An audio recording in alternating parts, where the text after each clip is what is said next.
globalization, regulation, mobile. These are buzzwords that come around, and I think it's apt to any industry that works online. I think in particular with Forex binary, we've seen a big rise in social trading. Social trading is not like social gaming. It's basically where you see a community of other traders, and based on what they're doing, you can analyze and find a good trader and copy their trades either manually or automatically. I think the biggest trend which we see outside the technology, and I think the one that's most relevant for people thinking about starting up their own business or shifting into a new vertical, is that you're getting into your business because you're good at one thing. You're good at marketing.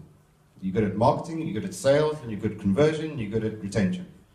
And this is the key factor. And I think like the more difficult and the more competitive the landscape gets and the bigger the competitors are, the more you need to concentrate on exactly what you do best. And I think that's where the technology companies come in even more importantly today, so that you can get on and do the stuff that you're good at, which is your sales and your marketing and your conversion.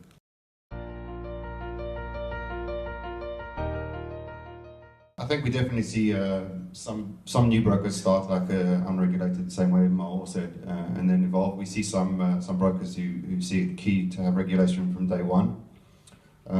We also identified a stream of much smaller guys who require regulation. So, for example, when you look into countries like Germany, Italy, which are highly regulated, accept SISAC regulation from an existing broker, that we found a way to extend our license to allow these guys to have instant regulation on startup. It's a line we're about to launch called Nicc, which basically allows you, for example, if you're an IB and you have an IB is an introducing broker, if anyone doesn't know, and you have a group of traders that are under your wing, under your marketing, you don't necessarily have to go through the whole setup and rigmarole of setting up a company and having it registered. We can extend our license to you.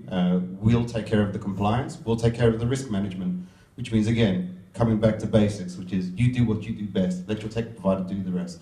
So in this solution that you now spoke about, which I think also Spot Option does also very similar way, you say actually that the client, a broker, will need to trust the provider and send all his clients to put their money with you, right? And then they get that funds minus commission or something like that. That's it. Correct. It's not too dissimilar to the way other people, like for example, if you want to take it from a B2C provider, okay, one of the bigger brokers, you could take a white label.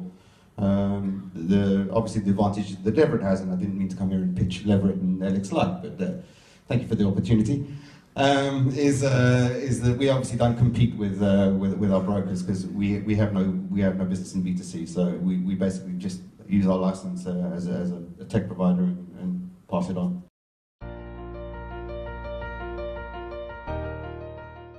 Very fast. For example, it's very much a person-to-person business. So, everyone knows that Google's banned and the Baidu rules, and WeChat, Weibo instead of Twitter and Facebook. But that's not the answer. The answer is actually it's building a network of contacts on the ground. It's an emerging market. The brokers themselves are actually maturing as time goes, and we're actually seeing the way that they mature in their interaction with their traders. I think it's a very, very, very exciting possibility.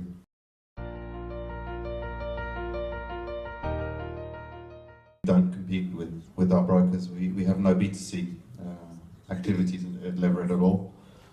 We do, however, invest very heavily, similar to what Afri said, like about gaining knowledge. And trying to put the knowledge into the hands of upcoming brokers. So, for example, if I'm good at marketing and my technology is taken care of, my next biggest issue should be my risk management. We don't think it should be an issue for you, other than having a virtual dealing desk anyway. We can help on an ongoing basis manage that dealing desk to its best capability, and I think that's also part of a trend of being like a technology provider, is being able to reach out and give someone who's got a new business that boost to move forward.